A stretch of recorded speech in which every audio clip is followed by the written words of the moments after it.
In the frozen heart of a Michigan winter in Omaha, Nebraska, a child was born into a storm. His name was Malcolm Little, and before he could even walk, the world had already chosen a side against him.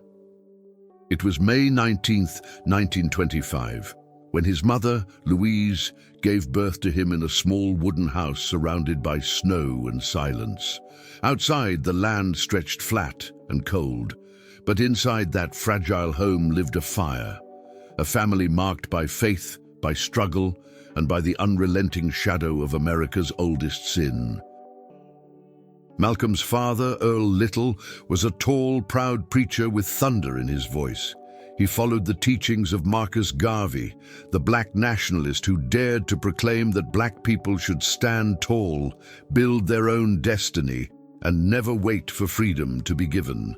For that belief, Earl had become a marked man. The Ku Klux Klan did not tolerate men like him. The Riders in the Night. When Malcolm was still a baby, his father's sermons brought the wrath of white men in hoods and torches. One night, their horses surrounded the little family's house. The air was thick with hate and smoke. The Klansmen shouted for Earl to come out, breaking windows and threatening to burn the house to the ground. Louise, terrified but defiant, stood at the door with her infant son in her arms. Earl faced them with the calm of a man who had already chosen courage over safety. Eventually, the riders left, but the message was clear. There was no place in America for a black man who refused to bow his head. When the family moved to Lansing, Michigan, they hoped for peace, but the ghosts of racism followed them. Their home was burned to the ground by white supremacists. No one was ever arrested. The police called it an accident. Malcolm was only 4 years old when he first learned that justice was not blind, it was white. The father's fate. Earl Little refused to give in. He built another house with his own hands and continued to preach Garvey's gospel of self-reliance and black pride. He told his children that they were not slaves, not victims, but descendants of kings. He told Malcolm, "A man is nothing without dignity." But the world conspired to prove him wrong. On a dark night in 1931, when Malcolm was 6, his father was found lying across the streetcar tracks outside Lansing. His head had been crushed. The police called it suicide. Everyone else knew it was murder. The insurance company refused to pay Louise the claim. They said a black man who took his own life didn't deserve compensation. Overnight, the family fell from struggle into destitution. Malcolm later said, "When my father was killed, I felt as if I had been killed too." Hunger and fear. Louise, once strong and proud, tried to hold the family together. She cooked what little they had, boiled weeds, dandelions, anything to feed 8 hungry children. But hunger eats more than the body, it eats the mind. As white charity workers came to their home, they looked not with compassion, but with contempt. They called her unfit, whispered about Negro incompetence, and took notes as if documenting an experiment. Soon, the state took her children away, one by one. Malcolm was sent to a foster home, then another, and another. He remembered standing on the porch of a white family's house, holding his small suitcase, feeling like an orphan in a world that despised his skin. His mother, meanwhile, was taken to a mental institution, her spirit broken by grief and humiliation. She would remain there for 26 years. Malcolm was only 13. He had lost everything. The child of anger. But inside the boy who watched his world burn, something else was being born. Anger. Not the wild, blind rage that destroys, but a deeper, colder fury. The awareness of injustice. He saw the hypocrisy of the system that called itself Christian, the cruelty of a world that spoke of freedom while crushing those who dared to stand upright. He began to understand that the law, the schools, the churches, all of it were part of a machinery designed to convince him that he was nothing. But Malcolm had inherited his father's defiance. He would not accept the story they wrote for him.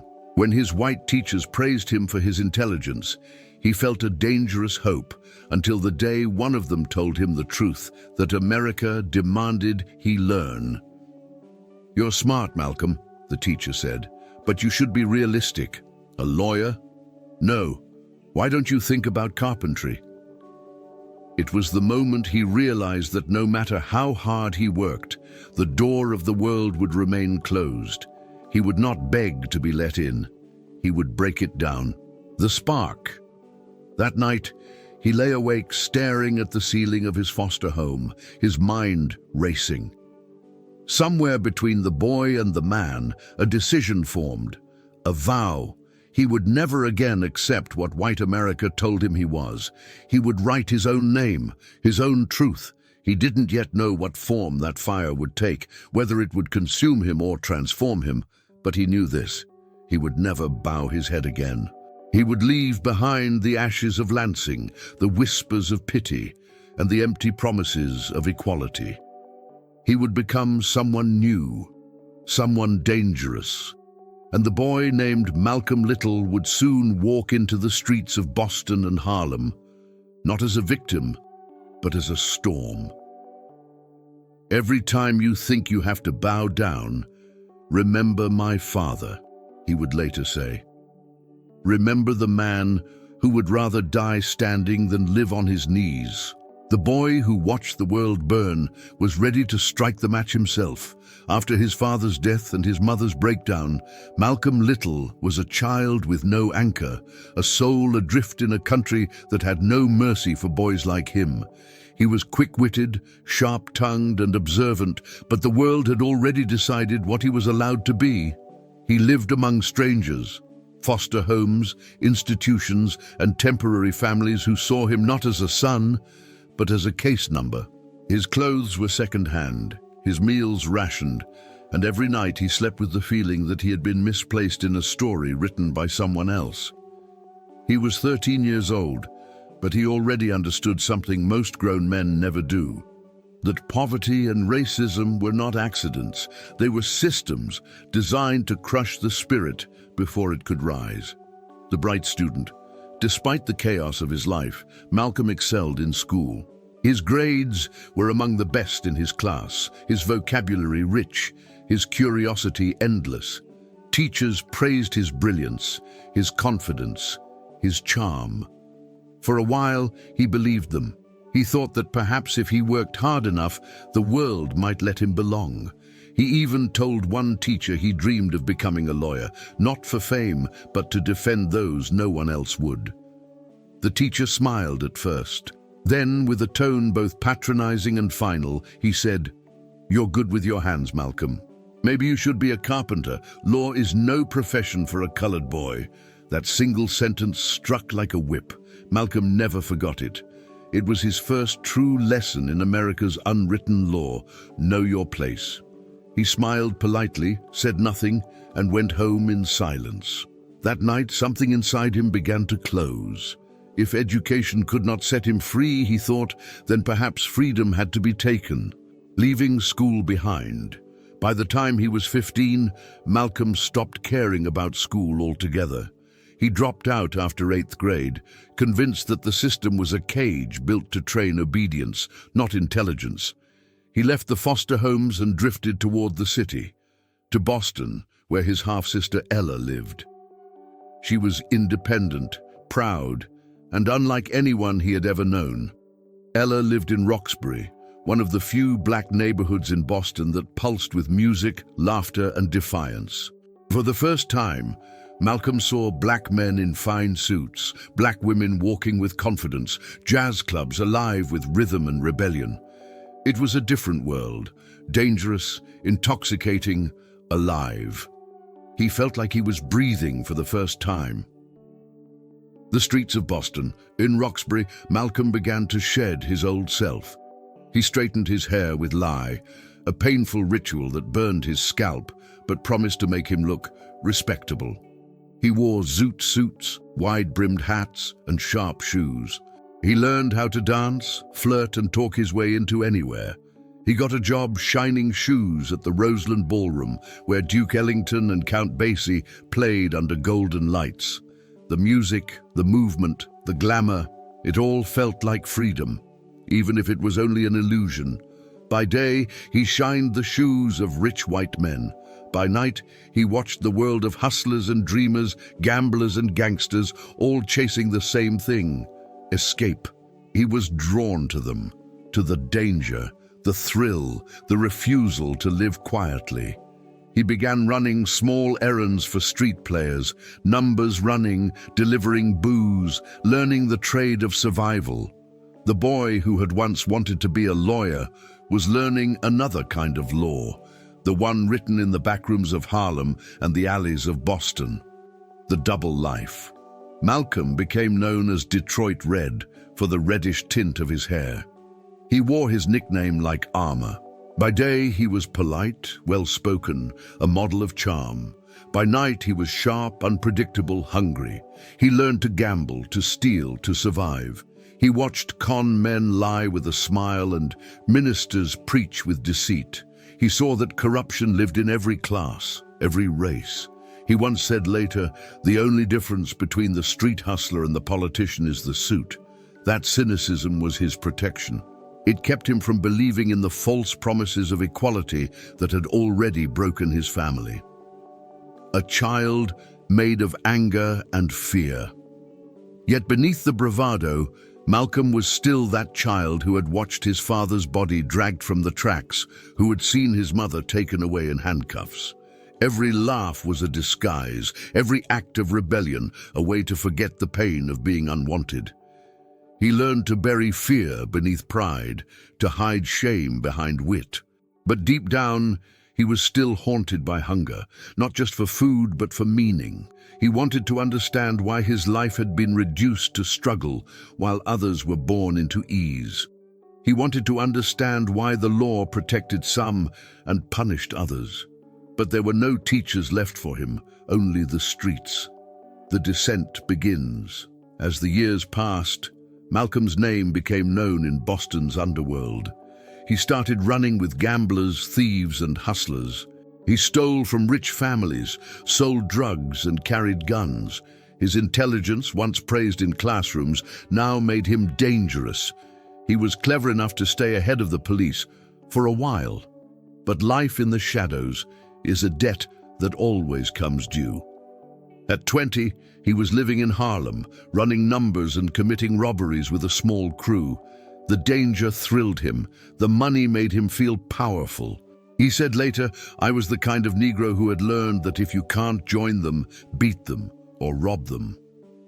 He didn't yet know it, but his spiral into crime would soon deliver him to the one place where his mind would finally awaken: prison. The turning point. Late one winter night in 1946, Malcolm was arrested for burglary.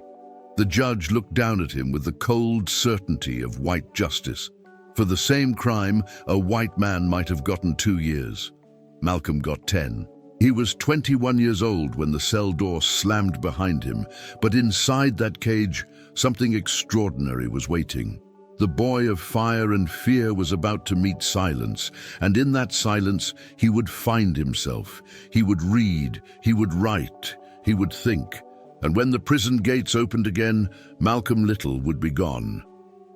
In his place, the world would meet Malcolm X. By the mid-1940s, Malcolm Little had become two men. One wore polished shoes, slick hair, and a confident smile, the perfect image of a Harlem hustler. The other, hidden beneath the laughter and the smoke, was a man running from pain, from poverty, and from the ghost of a father who had refused to kneel. In Harlem, he was no longer the lost boy from Lansing. He was Detroit Red, a name whispered in clubs, back rooms, and gambling dens. The city glowed like a promise and bled like a wound. Jazz poured from every corner, and the air itself seemed charged with survival. To live in Harlem then was to dance on the edge of danger, and Malcolm danced beautifully. The making of Detroit Red. The transformation had begun in Boston, but Harlem was the crucible that finished it. Malcolm arrived with a zoot suit, a quick smile, and an eye for opportunity.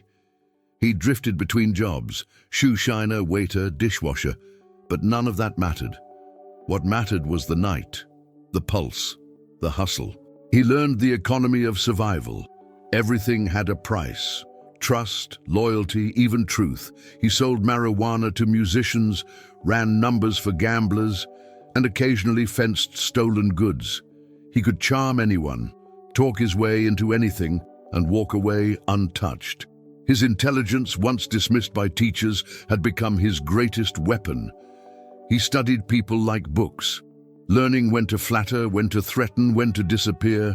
He became fluent in the unspoken code of the streets. Never show weakness, never trust anyone completely, and never let them see you afraid. At 20, he was already older than most men, twice his age. The allure of the night Harlem at that time was a paradox, a world of black pride and black despair. On one corner, you could hear the voice of a preacher calling for salvation. On another, the laughter of gamblers chasing luck. Malcolm was drawn to both, the fire of rebellion and the rhythm of escape. He spent his nights in smoky clubs where Duke Ellington played and Billie Holiday sang like someone who had seen heaven and hell. The music moved him, but not the way it did others. For him, jazz was not freedom. It was survival turned into art. In those clubs, he learned that pain could be beautiful if you dressed it in melody. He began carrying a gun, not out of courage, but habit. In Harlem, a man without a gun was a man without respect. He wore his confidence like armor, his jokes like weapons. To the world, he was alive. But inside, he was burning out. Women, money, and masks, Detroit Red, was a master of performance. He could make anyone believe in him, for an hour, a night, or a season. Women loved his swagger, his intelligence, his danger. He returned that affection with charm, but rarely with trust. Money flowed through his hands as quickly as it came. Some nights, he would throw it away on drinks and dice, only to wake the next morning with pockets empty and pride intact. He was never rich, but he always looked like he was. Appearance, he had learned, was a kind of power. Behind every laugh, though, was the memory of hunger. The child who had once gone to bed without dinner, the mother taken away, the father beaten to death. That hunger still lived inside him, disguised as ambition. The slide toward ruin. Malcolm's world began to shrink.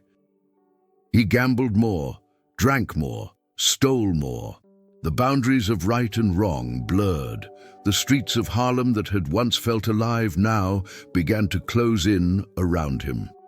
He drifted back to Boston with a few partners, a small-time gang of thieves who broke into rich homes. Their method was clean, clever, almost elegant. But the line between clever and foolish is thin, and Malcolm was crossing it. He started using cocaine. He began to trust people he shouldn't. He stopped believing in tomorrow. When a white woman he was involved with joined the robberies, the risk multiplied. The police could forgive a lot in Harlem, but not that. A black man with a white woman was a scandal that demanded punishment. It was only a matter of time before his luck ran out. The arrest, in January 1946, the law finally caught up with him. Malcolm and his crew were arrested for burglary. The courtroom was a theater of hypocrisy. 4 defendants, 2 white women, 2 black men. The judge barely concealed his disgust. He called Malcolm a menace to society and made an example of him. For a first-time offender, the sentence was brutal. 10 years in prison. The clang of the cell door echoed like the closing of a life. He was 21 years old, the same age his father had been when he began preaching about freedom. The mirror of iron prisons stripped away everything, the clothes, the style, the illusions. In the beginning, Malcolm raged. He cursed the guards, fought the inmates, drowned his fury in silence. He had been proud of being feared, but in prison, fear lost its meaning. He saw men broken, reduced, forgotten. He saw how the system didn't just punish crime, it manufactured hopelessness. He began to ask himself the question he had avoided his whole life. Was this where the road of pride and anger was meant to end? For the first time, the noise inside him began to fade, replaced by something new. Thought. The beginning of the end. One day, an older inmate named Bimbi handed him a book and said, "Use your brain, Red. That's your weapon now." Malcolm laughed at first, but that book would change everything. It opened a door he didn't know existed. He started reading history, philosophy, religion. He spent entire nights under the dim light of his cell, devouring words as if they were food. He copied the dictionary word for word to rebuild his vocabulary. He discovered the power of knowledge, and through it, the beginnings of discipline. In those stone walls, the hustler began to die. The boy of anger began to dissolve, and a man of vision began to rise. The next years would turn that man into a prophet, a voice that would make the powerful tremble. My alma mater, Malcolm would later say, was books, a good library. I could spend the rest of my life reading, just satisfying my curiosity. The hustler had been locked away. But inside those walls, something far more dangerous was awakening. Malcolm Little was being reborn. And when the gates opened again, the world would meet Malcolm X. When the steel doors of Charlestown prison clanged shut behind him in 1946, Malcolm Little was 21, angry and utterly convinced that his life was over. The walls were high and grey, the air thick with despair. Every echo seemed to mock him. For the first time since his childhood, he could not run. He had lived fast and loud, stealing, hustling, pretending to own the streets, but prison stripped away all pretense. In the stillness of confinement, every lie he had told himself collapsed. He was not Detroit Red here. He was inmate, number 22843. And yet inside this cage, something extraordinary began, not the end of a life, but its resurrection. The hollow years. At first, Malcolm was violent, restless, impossible to control. He cursed the guards, challenged the rules, and wore his defiance like armor. The prison authorities called him Satan for his blasphemous rants against God and religion. But beneath that fury was a desperate intelligence. He read everything he could find: history, philosophy, novels, newspapers. He copied whole pages of the dictionary just to learn new words, writing until his wrist ached, repeating them under his breath like prayers. Night after night, the guards would find him standing by the tiny cell window, reading by the faint light from the corridor. Books became his oxygen. "I had never been so truly free in all my life," he would later write. Freedom, he realized, was not a place. It was an act of mind. The voice of Bimbi. Every conversion begins with a mirror, and for Malcolm, that mirror was Bimbi, a fellow inmate. Bimbi was unlike any man Malcolm had ever met. Calm, articulate, respected by guards and prisoners alike. He spoke with quiet authority, quoting history, debating politics. His power came not from fists or fear, but from knowledge. Watching him, Malcolm felt something new, admiration mixed with shame. For the first time, he saw intellect as a weapon more potent than any gun. Bimbi told him, "You don't have to stay what the world made you." The words struck Malcolm harder than any punishment. They were not pity, they were a challenge. And in that moment, the seed of transformation was planted. The letter. Sometime later, Malcolm received a letter from his brother Reginald, one of the few family members still in touch with him. The letter said only this: "Malcolm, stop eating pork and pray to Allah. You'll never be the same man again."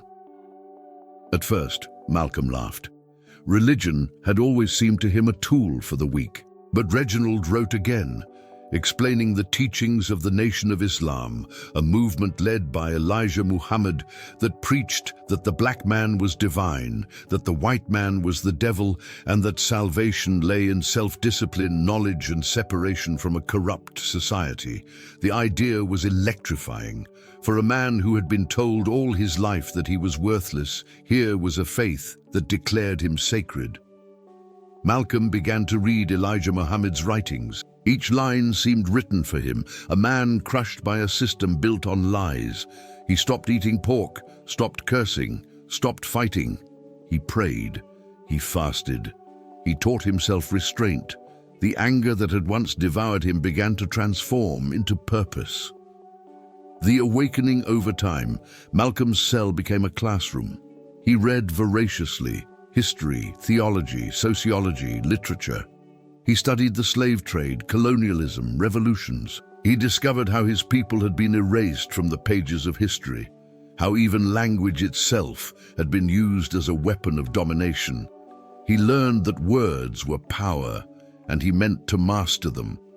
He began writing letters to Elijah Muhammad, who replied with warmth and encouragement.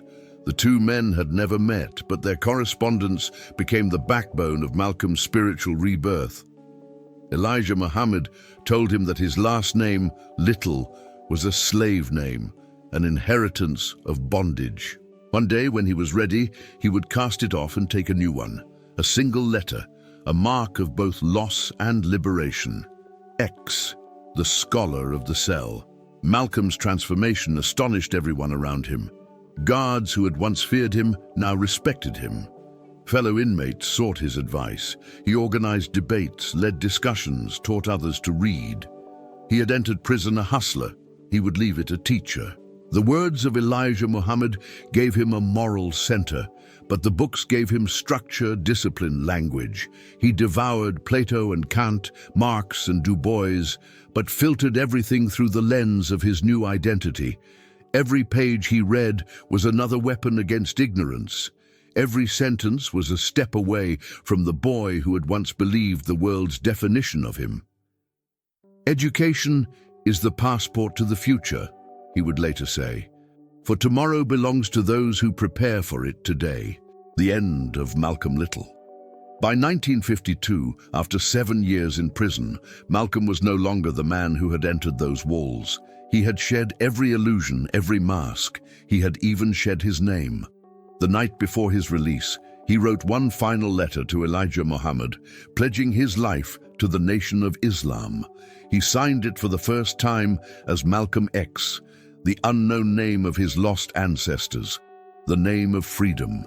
When the gates opened the next morning, the guards saw a tall, self-possessed man in a plain grey suit, carrying only a few books and a conviction that would not break.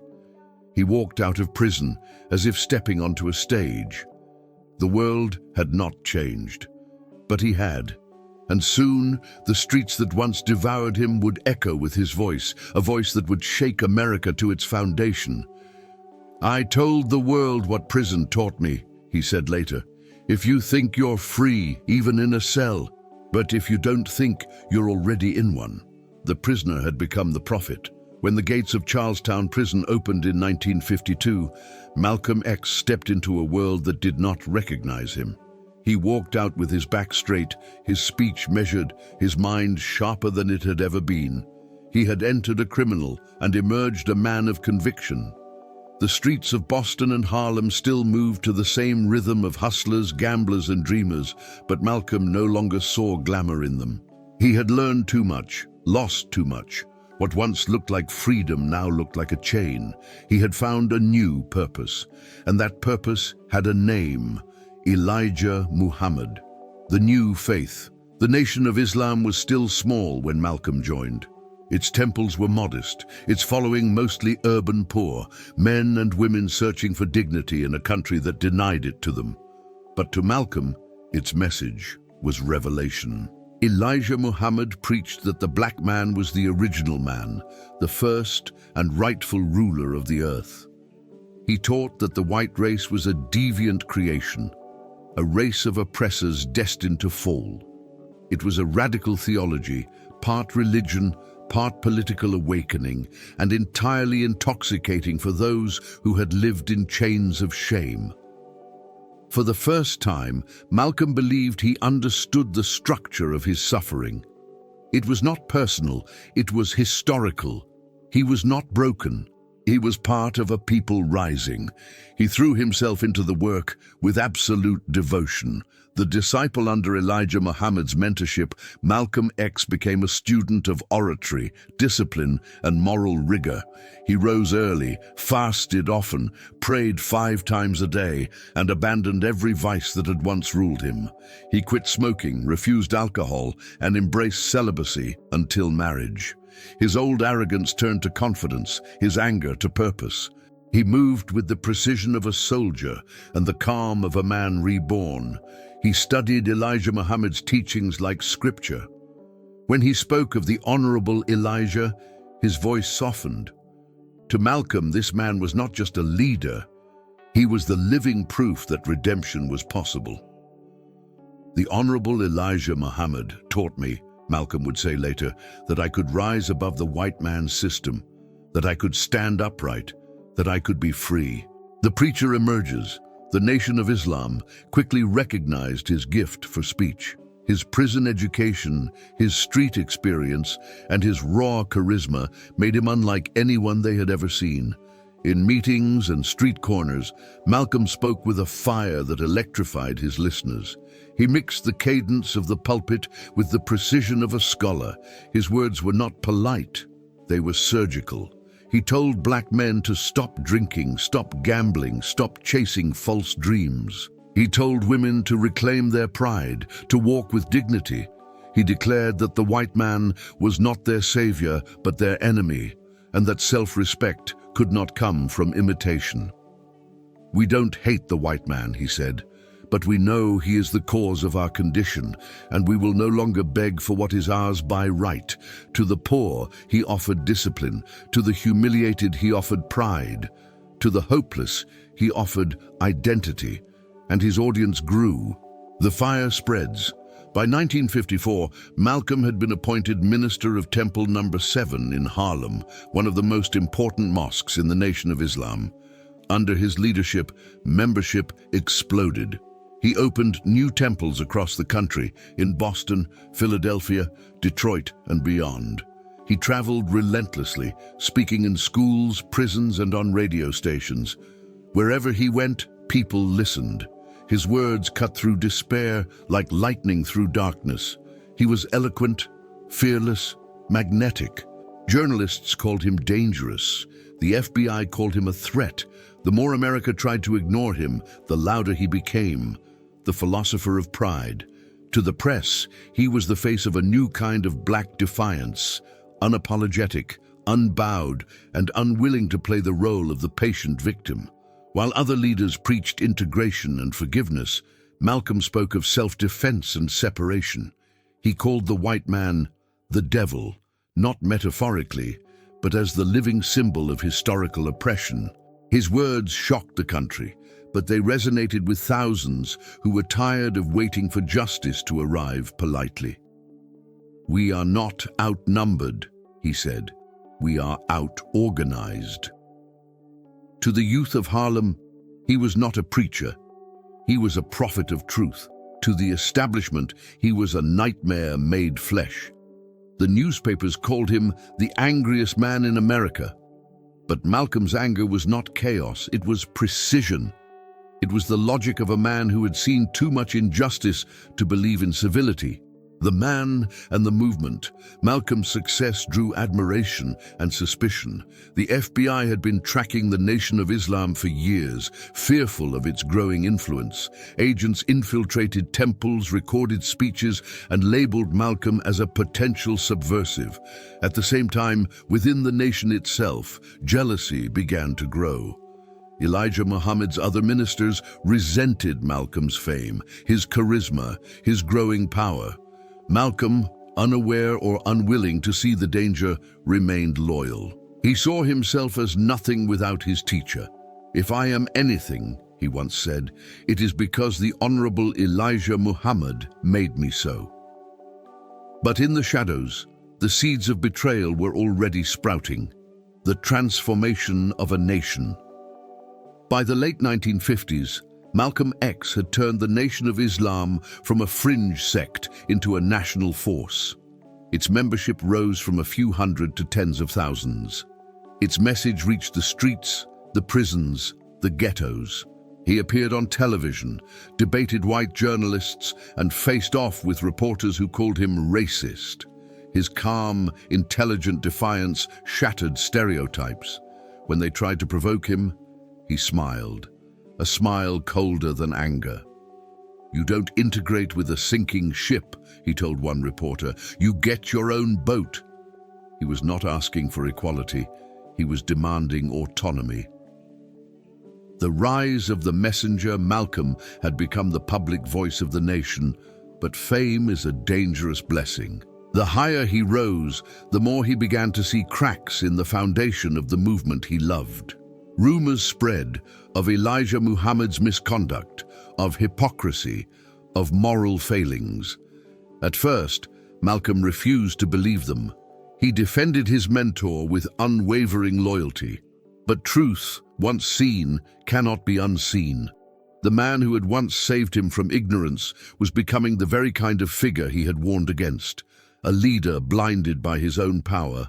Malcolm began to wrestle with a terrible question, the same question that had haunted him since his youth. What happens when the man who teaches truth begins to lie? The answer would shatter his faith, his world, and his name. "I was the best example of what the nation could produce," Malcolm said later. "And that's why, when I left it, I was the worst threat it had ever faced." The messenger had been made, but soon he would have to destroy what had made him. By the early 1960s, Malcolm X had become a force of nature. His voice cut through the static of American hypocrisy like a blade through silk. Everywhere he went, Harlem, Chicago, Detroit, Los Angeles, people filled halls, churches, and school auditoriums to hear him speak. He was no longer just the minister of Temple Number 7. He was the face of the Nation of Islam, the embodiment of discipline, fire, and fearlessness. He appeared on television, debated scholars, and left journalists trembling with the precision of his logic. To the establishment, he was dangerous. To the poor and powerless, he was salvation. And America, whether it admitted it or not, could not look away.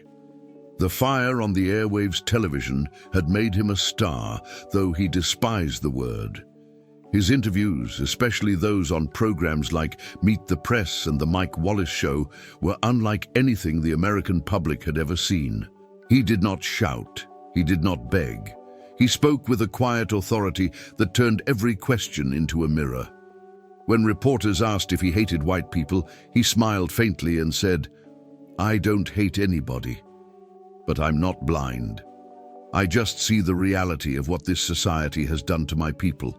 When asked what his goal was, he answered, "Freedom, justice, equality, by any means necessary." That phrase would echo across the decades, carved into history like a scar and a command.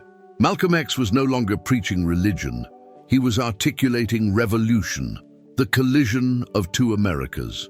While Dr. Martin Luther King Jr. led marches for integration and preached love and forgiveness, Malcolm X stood on the opposite shore. He mocked the idea of turning the other cheek. He questioned the wisdom of pleading for acceptance in a house built on hatred. "You don't beg a corrupt system for freedom," he said. "You make it yourself." Or, to white liberals, he was the nightmare of conscience. A man who would not play the role of the grateful victim. To many in the black community, he was the voice they had been waiting for. Unfiltered, unafraid, unwilling to compromise. While King spoke to America's ideals, Malcolm spoke to its wounds. The government's eye. The FBI had been watching the Nation of Islam since the 1950s, but Malcolm's growing influence alarmed them in ways no other leader had. They labeled him a threat to the internal security of the United States. Agents followed his every move. They tapped his phones, intercepted his letters, and infiltrated his organization. Every speech he gave was transcribed, every word weighed. Malcolm knew it. He even mocked it. "If the FBI wants to learn something," he told an audience once, "they're welcome to come sit in the front row." But surveillance was only one danger. Inside the Nation of Islam itself, jealousy and paranoia were growing. Malcolm's fame had eclipsed even Elijah Muhammad's. The movement's leader, once the man Malcolm revered as a prophet, now looked at him with suspicion. The cracks in the faith. The first rumors came quietly that Elijah Muhammad had fathered children with several of his secretaries, in direct violation of the moral laws he demanded of his followers. Malcolm refused to believe it. He defended his mentor with unwavering loyalty. But as the evidence mounted, as the women themselves came forward, something inside him began to fracture. He had built his identity on obedience, on purity, on the conviction that Elijah Muhammad was the living voice of truth. Now, he felt betrayed, not just by a man, but by an idea. He wrote later, "The image of the Honorable Elijah Muhammad that I held in my mind was shattered. The glass of my faith was broken, and I could never put it together again." Still, he remained silent, torn between devotion and disillusionment. The turning point. In November 1963, the world changed again. President John F. Kennedy was assassinated in Dallas. The country went into mourning. Elijah Muhammad ordered all nation ministers to refrain from commenting, but Malcolm, speaking at a press conference, broke the silence. He said calmly, "The chickens have come home to roost." He meant that America's long history of violence, its wars, its racism, had returned to claim its price. But the nation heard it as mockery. The backlash was immediate and brutal. Newspapers crucified him.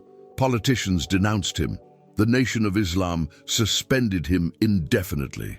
After 11 years of service, Malcolm X was exiled from the very movement he had built. Alone again. For the first time since his release from prison, Malcolm stood without an institution behind him. No nation, no pulpit, no protection, only his faith in God and his growing realization that truth must come before loyalty. He began to travel, to read again, to listen to voices outside the nation's narrow doctrine. He studied Islam in its original form, spoke to Sunni scholars, and discovered a faith that transcended color and race. He was shedding his second skin, just as he had shed the first one in prison. The man who once saw the white race as devils was beginning to see something else, the possibility of brotherhood, of unity, of a freedom rooted not in separation, but in justice. But he was not naive. He knew that his change would be seen as betrayal, that his former allies would turn against him, and that the government would watch him more closely than ever. He said, almost prophetically, "The price of truth is death, and I am ready to pay it." A fire that could not be contained. By 1964, Malcolm X was no longer a minister. He was a movement of one. He had become something the world feared most, a black man who thought for himself. He had outgrown his teacher, outgrown the nation, outgrown even the anger that once defined him. Now his revolution was not just for African Americans, it was for humanity itself. And soon, he would leave America entirely, to walk in the desert, to pray among strangers, and to discover that the brotherhood he had once dismissed as impossible was real. He would return from that journey not as the voice of rage, but as the voice of truth.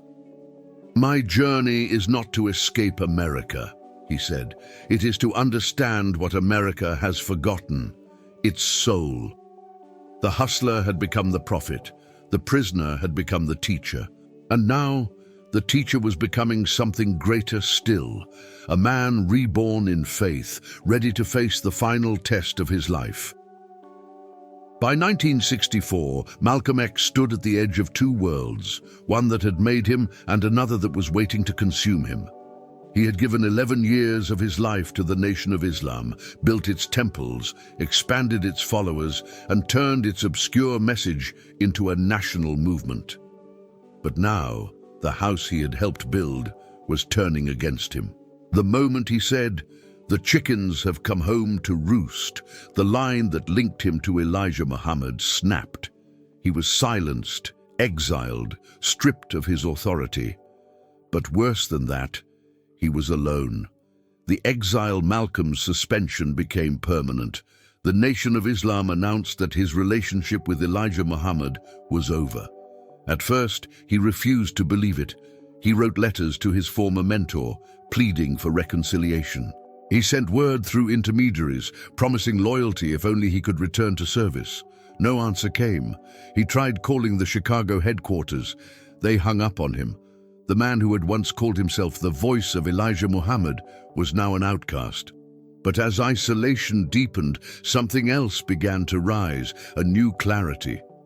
For years, Malcolm had repeated the words of his teacher. Now, he was learning to speak for himself. He looked around and saw the hypocrisy that had blinded him. He saw how the nation preached purity but practiced corruption, how it condemned greed but worshipped wealth, how it claimed to liberate the black man but forbade him to think freely. He was shedding yet another skin. "I was a zombie," he later said, "blind, deaf, and dumb to the truth. Now I was waking up, breaking the chains." In March 1964, Malcolm X called a press conference in Manhattan. The room was packed with journalists eager to hear the fallen minister's confession. He stood before them, tall and calm, dressed in a simple black suit. His tone was neither angry nor apologetic. "I am no longer a member of the Nation of Islam," he declared. "I am still a Muslim, but my religion is now Islam, as it is practiced by all Muslims of the world. I believe in brotherhood among all men." The words stunned America. This was no longer the fiery separatist who had called whites the devil. This was a man speaking of faith, humanity, and unity. He was not softening, he was expanding. His vision had grown larger than the nation's narrow creed. But with his liberation came danger, the wrath of the nation. Elijah Muhammad saw Malcolm's independence not as evolution, but as betrayal. To him, the disciple who refused obedience was worse than an enemy. Malcolm began receiving death threats, anonymous calls, letters, whispers on street corners. Cars followed him. Strangers lingered near his home. He moved cautiously, slept lightly, and always kept his family ready to leave at a moment's notice. He told his wife, Betty Shabazz, "They will kill me soon, Betty. I just hope they get me before they get you or the children." He was not exaggerating. FBI informants reported that certain nation members were openly plotting his death. And the Bureau itself, led by J. Edgar Hoover, had no intention of protecting him. To the FBI, Malcolm X's independence made him even more dangerous than before. Now he was not only radical, he was uncontrollable, the birth of a new vision. Instead of retreating, Malcolm went on the offensive. He founded two new organizations, Muslim Mosque, Inc., a religious group dedicated to true Islam, separate from the nation's teachings, the Organization of Afro-American Unity, OAAU, a secular movement inspired by the Pan-African revolutionaries of Africa. He began meeting with black leaders, civil rights activists, and African diplomats. He reached out to Dr. King, even though they disagreed on many issues. "Perhaps," he said, "we are two parts of the same truth." For the first time, Malcolm was thinking globally. He saw that the struggle for black liberation in America was part of a much larger fight against colonialism, imperialism, and racism everywhere. His language shifted from separation to solidarity.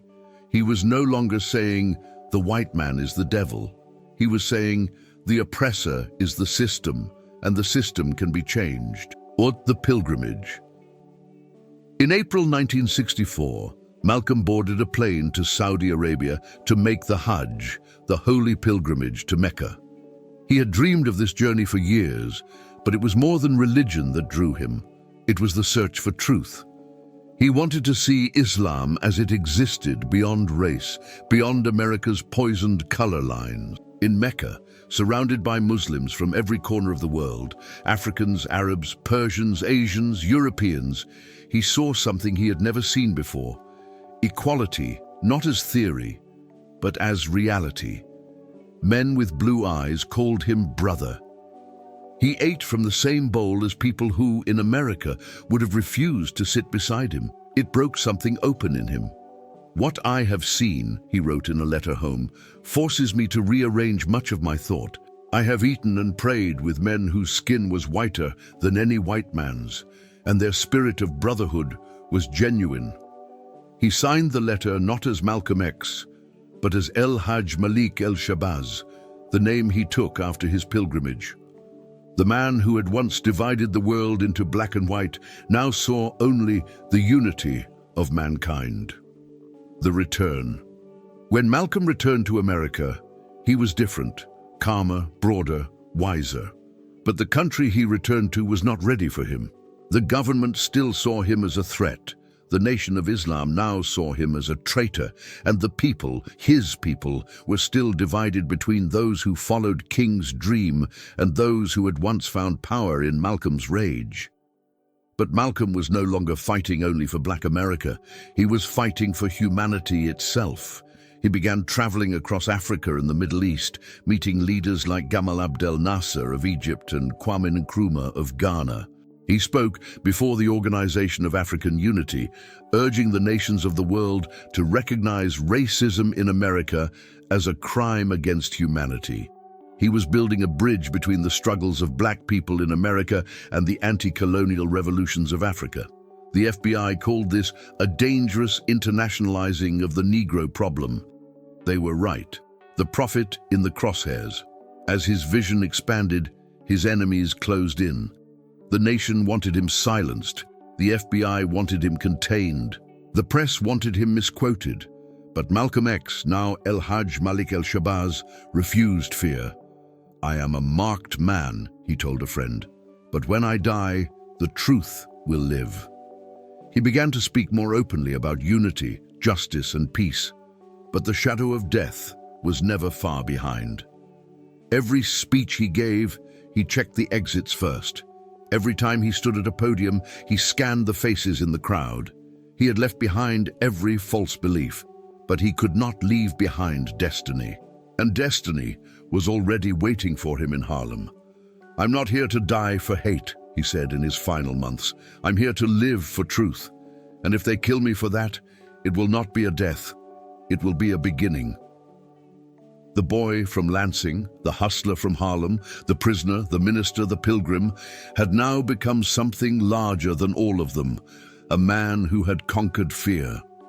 The desert wind that met Malcolm X in the spring of 1964 was nothing like the air of Harlem or Boston. It was dry, ancient, and heavy with silence, the kind of silence that humbles even the proudest men. He had come to Mecca, the holy city, where millions of Muslims from across the earth came to wash their souls clean in the sacred ritual of the Hajj. But for Malcolm, this was more than pilgrimage. It was an act of rebirth. He arrived as a man without a country, carrying only a small suitcase and a lifetime of contradictions. He left as El-Hajj Malik el-Shabazz, the name of a man who had looked into the soul of humanity and seen that faith was larger than race. The journey to truth, the journey had begun with turbulence, literally and spiritually. When Malcolm boarded the plane in New York, his passport was marked with suspicion. The US government was watching him, the FBI tracking every move, but he no longer cared who was watching. He was a free man, free of the Nation of Islam, free of the dogmas that once chained his thoughts, free of the blind anger that had once driven his fire. He wanted to see Islam as it was meant to be, not as it had been taught to him. He crossed the ocean not as a minister or an activist, but as a student.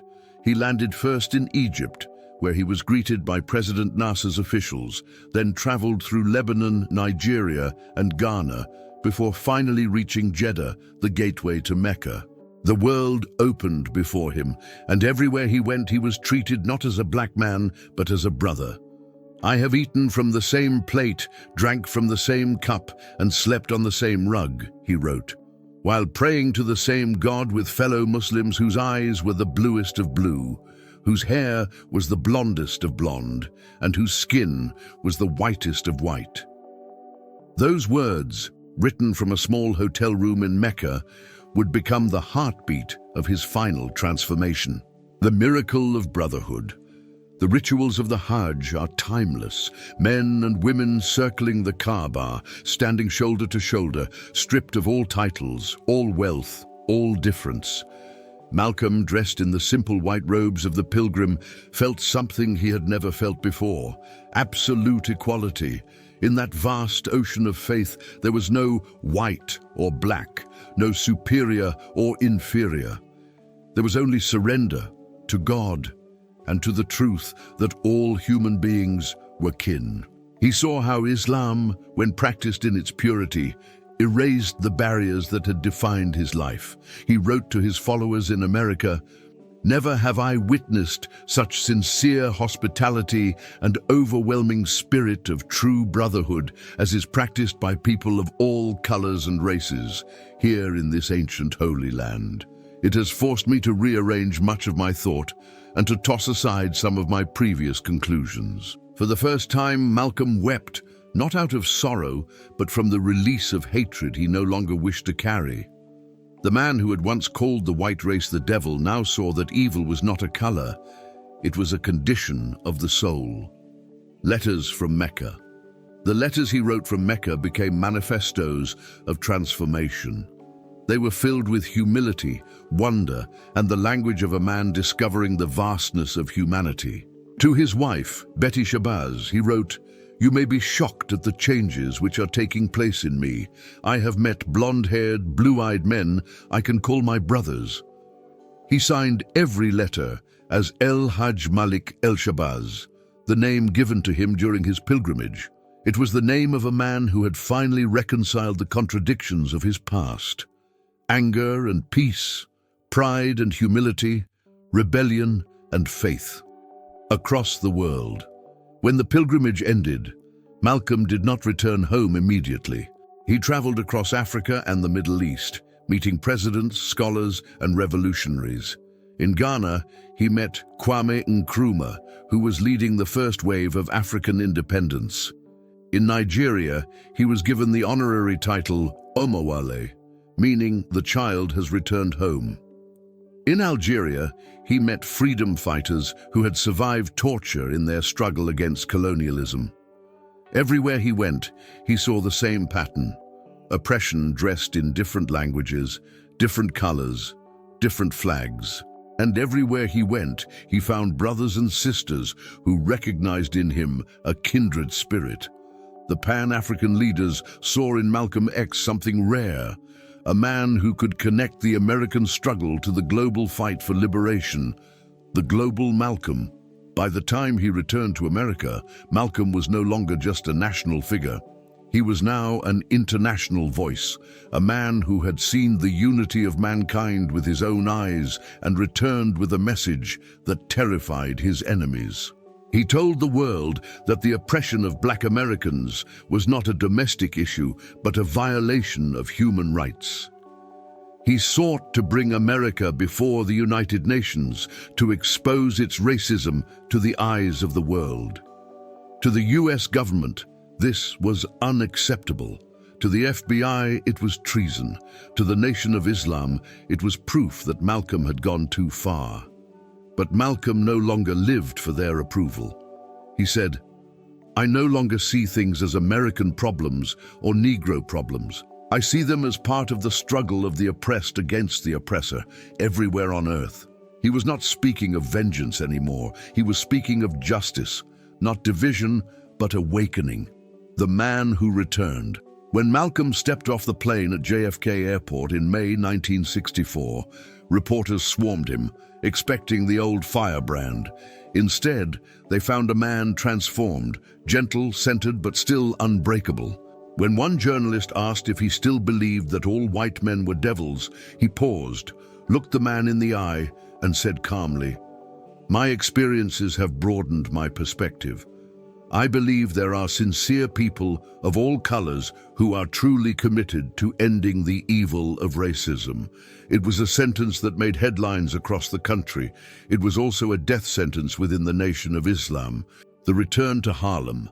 Back in Harlem, Malcolm gave speech after speech, his tone no longer filled with fury, but with something far more dangerous: truth delivered with peace. He spoke of dignity, of self-defense, of education, of unity between Black Americans and Africans. He called for economic independence, for self-respect, for courage without hatred. His voice was softer now, but its power was greater. He could no longer be dismissed as an extremist. He was becoming something harder to silence, a statesman of the spirit, the eyes of the hunter. But freedom has a price, and Malcolm knew his time was short. The Nation of Islam watched him with rising hatred. The FBI infiltrated his new organizations. Even the CIA tracked his movements abroad. He was surrounded by invisible enemies, some in suits, others in mosques, all waiting for a chance to silence him. Yet Malcolm refused to hide. "I do not fear death," he said. "It is more important to die for a cause than to live for nothing." He had found peace not in safety, but in surrender. To God, to truth, to destiny. The prophet returns home. The journey to Mecca had begun as a pilgrimage of faith, but it ended as a revelation of humanity. Malcolm X, now El-Hajj Malik el-Shabazz, was no longer merely a black nationalist or a religious leader. He was a man who had seen the unity of the world and returned to remind America of its soul. And because he spoke that truth aloud, he had become untouchable in spirit and doomed in body. His next journey would not be across oceans, but across eternity, and it would begin, as it always had, with words spoken before a crowd. "I am for truth, no matter who tells it. I am for justice, no matter who it is for or against. I am a human being, and as such, I am for whoever and whatever benefits humanity." He had made peace with the world. Now, the world would make war on him. When Malcolm X stepped back onto American soil in May of 1964, he was no longer simply a man, he was a movement carried in a single body. He had gone to Mecca as a storm and returned as lightning, clear, purified, and more dangerous than ever. The newspapers expected the old firebrand. Instead, they found a man who smiled. They found a Malcolm who spoke softly, not with rage, but with revelation. He was not the voice of division anymore. He was the voice of clarity. The prophet returns. In press conferences and interviews, journalists asked him if he still believed that all white people were evil. Malcolm paused, adjusted his glasses, and said, "My pilgrimage broadened my scope. I have met sincere white men. I have seen unity among Muslims of all colors. I can never believe again that all whites are devils." The nation gasped. The same man who once preached separation now spoke of global brotherhood. But make no mistake, Malcolm had not softened. He had sharpened. He still condemned racism, imperialism, and greed, but now his enemy was not white skin, it was white supremacy as a system. It was no longer about color, it was about conscience. "I'm still for the truth, no matter who tells it," he said. "I'm still for justice, no matter who it's for or against." This new Malcolm could not be controlled, neither by the nation, nor by the government, nor by the myths of his own past. The global vision. He began building the Organization of Afro-American Unity, OAAU, a political group modeled after the Organization of African Unity he had encountered abroad. Its purpose was simple but radical: to unite Black Americans, not around anger, but around action, education, economic self-reliance, and global solidarity. He wanted to internationalize the Black struggle. He wanted to make the plight of African Americans not a civil rights issue, but a human rights crisis, to be judged by the entire world. "We will take the case of the Black man in America before the United Nations," he declared. "If America will not give us justice, the world will see her hypocrisy." He was no longer speaking from Harlem to Harlem. He was speaking from Harlem to humanity. The government watches. This terrified those in power. The FBI had monitored Malcolm for years, but after Mecca, their files on him multiplied. They could not categorize him anymore. He was too unpredictable, too eloquent, too global. He had shaken off their labels of radical and racist. He had become a diplomat of revolution, meeting with African heads of state, corresponding with leaders in Ghana, Algeria, and Egypt. A Black man in America now had the attention of presidents abroad. And that, to J. Edgar Hoover's FBI, was intolerable. Agents infiltrated his meetings, photographed his family, and spread rumors to sow distrust between him and his followers. Even the CIA, watching his movements across Africa, warned that Malcolm X may become a symbol of Pan-African unity, a threat to Western interests. They were right. The rebirth of a man. At home, Malcolm was rebuilding his personal life too. He returned to his wife, Betty Shabazz, and their growing family, 4 daughters with twins on the way. He spoke often of peace, of education, of dignity. He wanted to build schools, not armies. He wanted his daughters to grow up in a world where they would not have to fight simply to exist. But even as he found faith in his new mission, danger followed him like a shadow. The Nation of Islam saw his transformation as betrayal. His former brothers now called him traitor. Some publicly vowed revenge. His phone rang with threats at all hours. His home was vandalized. And through it all, he refused to stop speaking. "I live like a man who is already dead," he said. "I am ready, because I have seen the truth. And once a man sees it, he cannot be afraid anymore." The teacher. Malcolm's new speeches were different. The fury remained, but it was now guided by grace. He spoke not only of the chains of the Black man, but of the chains that bind every conscience. At Columbia University, he told students, "You don't have to be a Muslim to be against racism. You don't have to be Black to fight for freedom. You just have to be a human being." Crowds who once feared him now stood in silent awe. He was no longer speaking for the oppressed alone. He was speaking for the awakening of humanity. The man who had once believed America could never change was now urging people to change it. But the system he challenged was built on fear, and fear does not forgive enlightenment. The marked man. By late 1964, the death threats grew constant.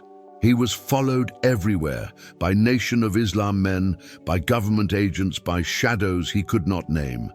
His car was tampered with. His phone lines clicked with surveillance.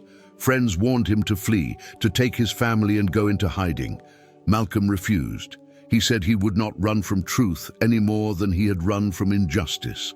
"If I die," he said calmly, "it will be doing what I believe in. And I'll die knowing that I told the truth."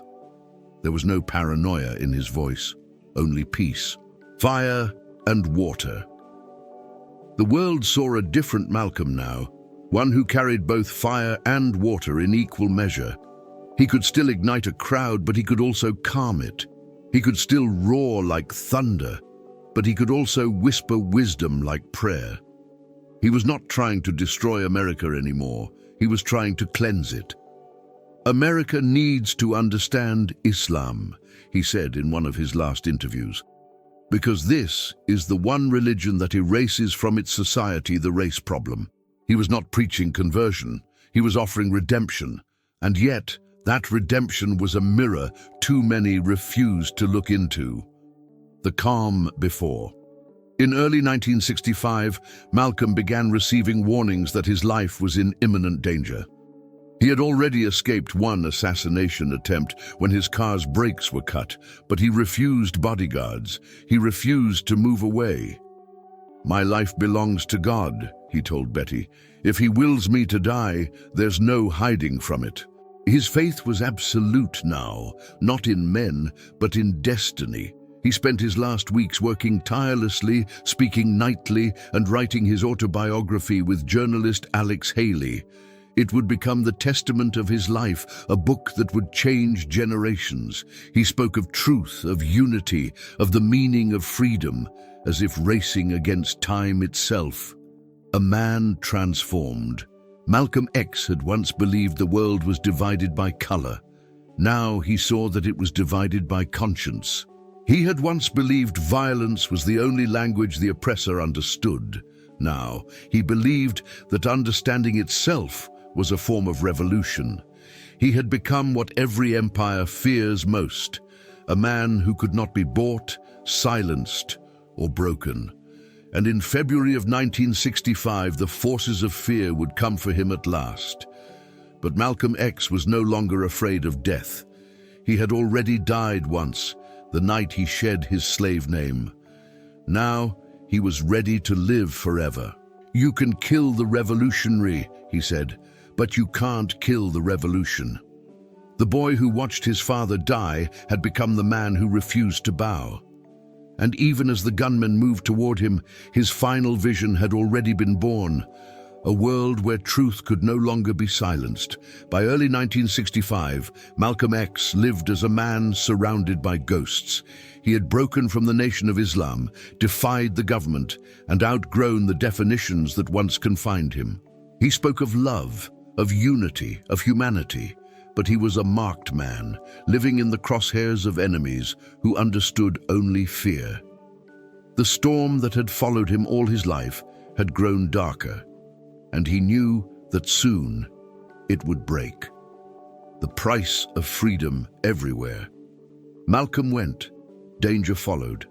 He could feel it in the stares that lingered too long, in the strangers who trailed his car, in the faces of men who once called him brother, but now looked at him as prey. He joked about it sometimes, but the humor was thin. He knew the price of truth. He had seen it paid by his father, and by countless men who dared to speak before the powerful. "If you're not ready to die for it," he said, "put the word freedom out of your vocabulary." He had no illusions of safety. He told his wife Betty, "They're going to kill me. It could happen any day now. But what matters is that our people keep waking up." He was not afraid, only resolute. The house in flames. On the morning of February 14th, 1965, fire came to Malcolm's doorstep. At around 2:30 a.m., as his wife and 4 daughters slept, a loud explosion shattered the quiet. Flames engulfed their house in Queens, New York. Betty grabbed the children and ran into the cold night as Malcolm fought the fire with his bare hands. By the time the firefighters arrived, the home was destroyed. They barely escaped with their lives. Malcolm stood in the street, his family shivering beside him, and watched the last of his possessions turn to ash. He knew who had done it. He said nothing. Reporters arrived at dawn. Cameras flashed. He faced them with calm fury. "It's a miracle we escaped alive," he said, "but the Nation of Islam must know that if they want to kill me, they'll have to do it in the open." The nation denied involvement. The police shrugged. The government looked away. He was a man stripped of protection, no home, no bodyguards, no safety, only faith. The last speeches. In the days that followed, Malcolm's schedule did not slow. He continued to speak, sometimes twice a day, always to packed halls. He looked thinner now, his face drawn, but his mind was sharper than ever. In Detroit, 1 week before his death, he delivered what would be known as the last message. "We declare our right on this earth," he said, his voice deep and steady, "to be a human being, to be respected as a human being in this society, on this earth, in this day." We intend to bring that right into existence by any means necessary." The crowd rose in thunderous applause, but behind the applause, Malcolm felt the presence of death in the room, quiet, patient, inevitable.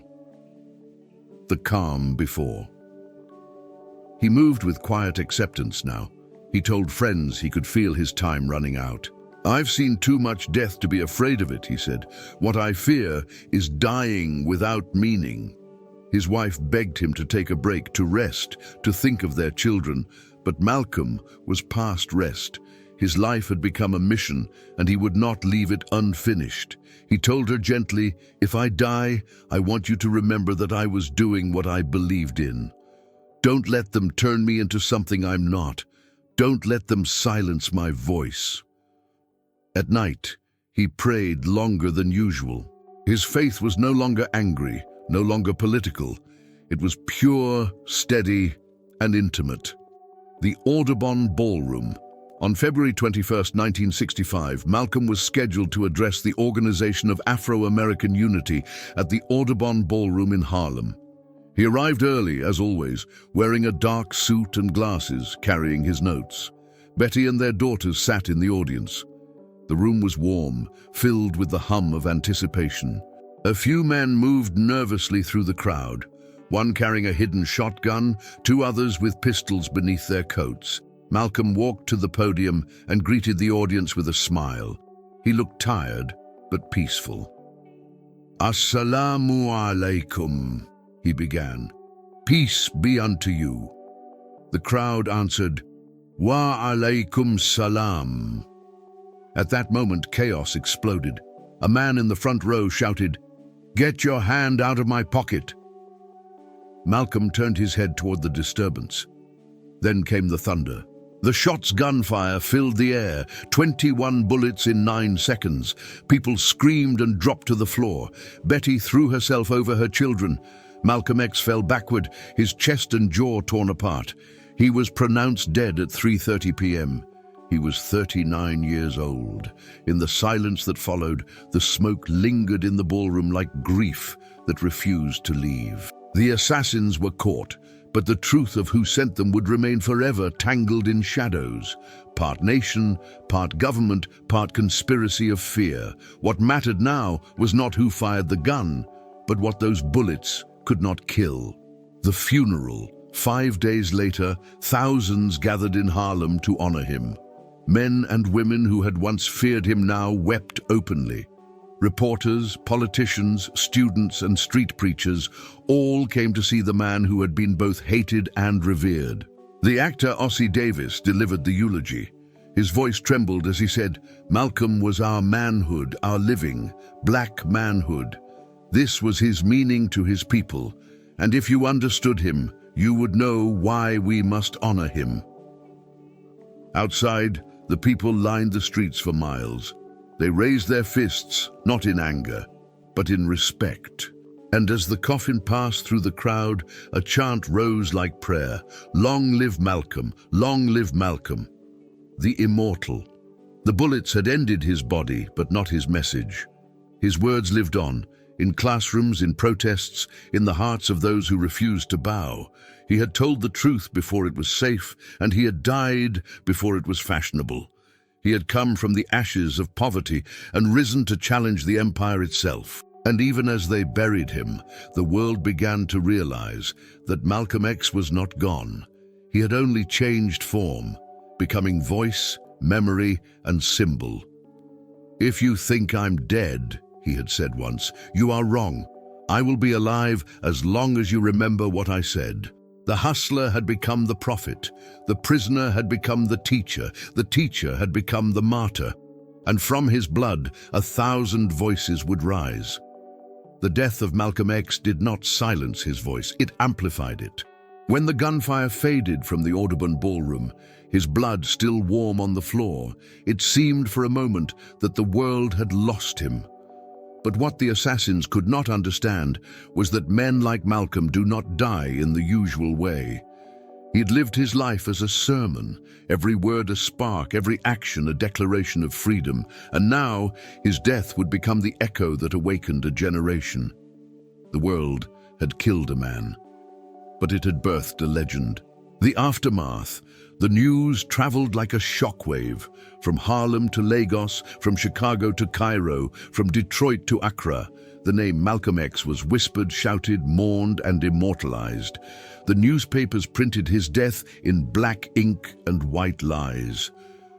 "Black extremist slain," the headline said, missing entirely what had happened. But the people understood. They filled the streets in grief and fury, carrying posters with his face, quoting his words, chanting his name. In Harlem, a mother told her child, "They killed him because he told the truth." In Ghana, President Kwame Nkrumah called him a voice that spoke for the voiceless. In the Middle East, newspapers called him El Hajj Malik El Shabazz, the man who found the brotherhood of mankind. And in the hearts of the oppressed everywhere, something shifted. The funeral. His funeral, held on February 27, 1965, was unlike anything Harlem had ever seen. Over 30,000 people came to pay their respects. They came not as members of any church, mosque, or party, but as witnesses to a truth too big for one man to contain. Inside the faith temple of God in Christ, his casket lay open. He wore a dark suit, his glasses still on, his face peaceful, almost luminous. Ossie Davis, the actor and activist, gave the eulogy that would define him forever. Malcolm was our manhood, our living, black manhood. This was his meaning to his people, and if you understood him, you would know why we must honor him. Outside, the crowd chanted softly, "Long live Malcolm! Long live Malcolm!" Betty Shabazz stood silently by the coffin, her daughters holding her hands. She had lost a husband, but the world had gained a symbol. When the funeral ended, the mourners carried his body through Harlem one last time. Men and women wept openly in the streets. Even those who had once called him a menace now lowered their heads in respect. He was buried at Ferncliff Cemetery in Hartsdale, New York, his tombstone marked with the name El Hajj Malik El Shabazz. The seeds he planted. Malcolm's death came at the dawn of a new America, one convulsed by the civil rights struggle, torn between hope and hatred. His voice, silenced in life, began to resound through the movements that followed. The Black Panthers would later carry his image like a banner. Young men and women across the country began to study his speeches, his discipline, his philosophy. He became the language of resistance, the rhythm of awakening. To the establishment, he had been a threat. To the people, he became a blueprint. The autobiography. A few months after his death, the book he had written with Alex Haley, The Autobiography of Malcolm X, was published. It was unlike anything America had ever read. A confession, a transformation, a testimony. It traced his journey from street hustler to prisoner, from minister to prophet, from rage to revelation. In every line there was pain and power. In every chapter, the rhythm of redemption. The book sold millions of copies, translated into dozens of languages. It became scripture for the disillusioned, the dispossessed, the daring. Students read it and felt their own anger sharpen into purpose. Prisoners read it and felt their cages expand into classrooms. Activists read it and felt the echo of his command, by any means necessary. The book turned Malcolm from martyr into teacher, his mind immortalized on paper, his soul still speaking. The global flame.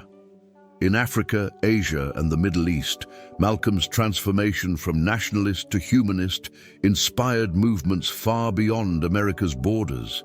He became a symbol of resistance to colonialism. His pilgrimage to Mecca and his speeches on global justice made him an icon not just of race, but of human dignity. In Ghana, young revolutionaries quoted his letters from Mecca. In Palestine, activists painted his words on walls. You can't separate peace from freedom, because no one can be at peace unless he has his freedom.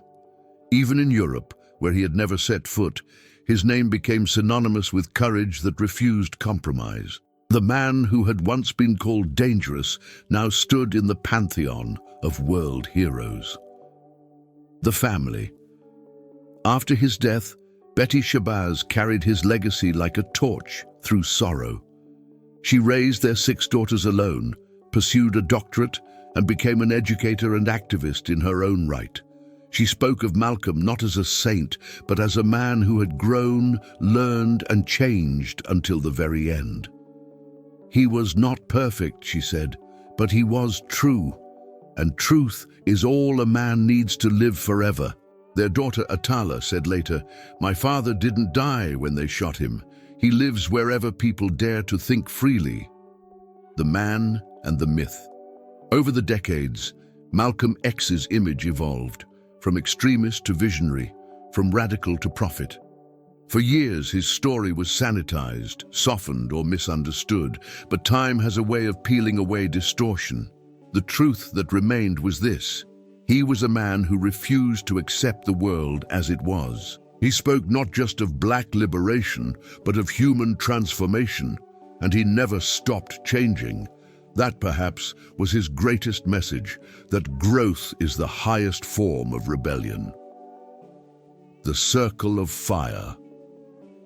By the time the 21st century arrived, Malcolm X's name had become part of the world's conscience. His speeches were studied in universities. His face appeared on murals, T-shirts, and protest banners from Brooklyn to Johannesburg. His words, by any means necessary, were quoted by leaders and rebels alike, and in every generation when injustice returned, as it always does, his voice returned too, carried in the chants of those who refused silence. The immortal truth. Malcolm X once said, "I'm not educated, but I am a man who has been awakened." That awakening never died. It lives wherever courage confronts corruption, wherever truth is spoken to power, wherever a child refuses to believe they are less than they are. He began as a boy watching his father's body dragged away by hate. He died as a man who had learned to turn hate into purpose. And in doing so, he gave the world one of its most dangerous gifts, a mind that refused to kneel. "I believe in human beings," he said near the end, "and that all human beings should be respected as such, regardless of their color." The fire that consumed him became the light that still guides. He did not die in vain. He was never meant to live quietly. Time did not bury Malcolm X. It carried him. Decades after his assassination, his name still burns like a torch, an eternal syllable of defiance and dignity. He was not made for comfort, nor for compromise. He was born in fire, and he died in truth. Every generation since has rediscovered him, each in its own way, each through the same astonishment, that a man could rise from the ruins of poverty, crime, and hate to become one of the clearest moral voices of the modern world. The hustler, the prisoner, the minister, the pilgrim, each was only a chapter. The story of Malcolm X was never about what he was. It was about what a human being can become. The resurrection of a voice. After his death, the book he wrote with Alex Haley, the autobiography of Malcolm X, spread across the world like gospel. In prisons, it became a light in the dark. In universities, it became a challenge. In homes, it became a mirror. His words, written in the same measured, furious rhythm that marked his speeches, revealed a man both broken and rebuilt. They showed the evolution of a soul that refused to remain what the world told him to be. Students who read it in the 1970s and 1980s said it felt like hearing someone tell the truth for the first time. It spoke to every outcast, every skeptic, every seeker who had ever felt betrayed by systems that promised freedom but delivered chains. Malcolm's story became proof that knowledge can resurrect a person, that education, when driven by purpose, is more powerful than any bullet. "My alma mater," he wrote, "was books, a good library. I could spend my life reading, just satisfying my curiosity." Those words became a rallying cry for the lost and the learning. The second birth of a movement. His ideas outlived the movement that disowned him. In the years after his assassination, younger activists, disillusioned with slow progress and polite appeals for justice, turned to his example. In Oakland, California, two men named Huey P. Newton and Bobby Seale founded the Black Panther Party, modeling its discipline and defiance on Malcolm's teachings. They read his speeches like soldiers reading manuals. They quoted his warning, "You can't have capitalism without racism." To them, he was not just a martyr, he was a strategist, a blueprint for liberation. His insistence on self-defense, on self-education, on self-respect became the backbone of a new generation's struggle. Even those who had once feared him began to understand what he meant. Dr. Martin Luther King Jr., once his ideological opposite, said after his death, "Malcolm X was a brilliant man who had a great concern for the problems we face as a race." History has to record that he was one of the most important black men of our time. In death, the two voices that once seemed divided began to harmonize. The fire spreads across the earth. Malcolm's influence stretched far beyond the borders of the United States. In Africa, leaders of newly independent nations saw in him the reflection of their own revolutions.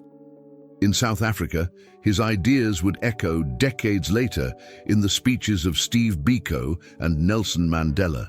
In the Middle East and Latin America, liberation movements invoked his name alongside Che Guevara and Fanon. Everywhere that people were denied their humanity, Malcolm's words became a weapon. His transformation from nationalist to universalist gave hope to those who believed that even the fiercest heart could evolve toward peace. He had gone to Mecca seeking God and returned having found mankind. "I believe in human beings," he had said, "and that all human beings should be respected as such." That sentence became the foundation for movements that believed in justice without hate, resistance without surrender. The man behind the myth. With time, the image of Malcolm X was polished, commercialized, sometimes distorted. He became posters, slogans, t-shirts, and murals. But behind the symbol remained the man, a son who had watched his father murdered, a boy who had gone hungry, a prisoner who had taught himself to think, a husband and father who knew his time was short. His daughter, Ilyasa Shabazz, would later say, "My father's true legacy isn't anger, it's growth." And that was the essence of Malcolm's life, the courage to keep transforming, to keep learning, to keep widening the circle of truth. He never pretended to be flawless. He admitted his mistakes, his extremes, his regrets. That humility born of pain made him human and therefore immortal. The return to the people. Today, Malcolm's face watches over Harlem from murals, his eyes calm, unyielding, eternal. Schools bear his name, streets carry his memory. Each February, his birthday is celebrated not as nostalgia, but as prophecy fulfilled. In classrooms, teachers speak of him not as an angry man, but as a thinking man, a man who understood that anger, when disciplined, becomes clarity. In prisons, his autobiography still passes from hand to hand like a sacred text.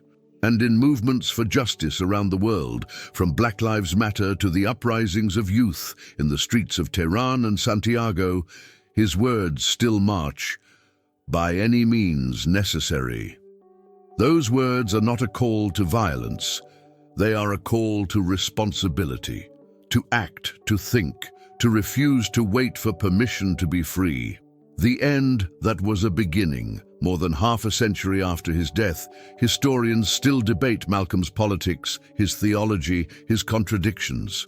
But his relevance remains undeniable, because the world he described of inequality, hypocrisy, and false peace still exists, and so does the antidote he offered, truth spoken fearlessly. Malcolm X reminds us that freedom begins in the mind, that the act of thinking for oneself is the first act of rebellion. He reminds us that rage can become wisdom, that identity can become unity, that death can become seed. He was not a saint, he was not a myth, He was a man who learned to live without fear. And that may be the most radical thing any man can do. The future belongs to those who prepare for it today. His voice still echoes, low, steady, commanding. It speaks to those who refuse to kneel, to those who stand at the edges of injustice and whisper his name. It speaks to every human being still brave enough to believe that truth, even when it burns, can set us free. The world has tried many times to kill Malcolm X, but he lives wherever someone dares to think. He lives in every fight for dignity, in every refusal to surrender, in every act of courage that says, no, not anymore.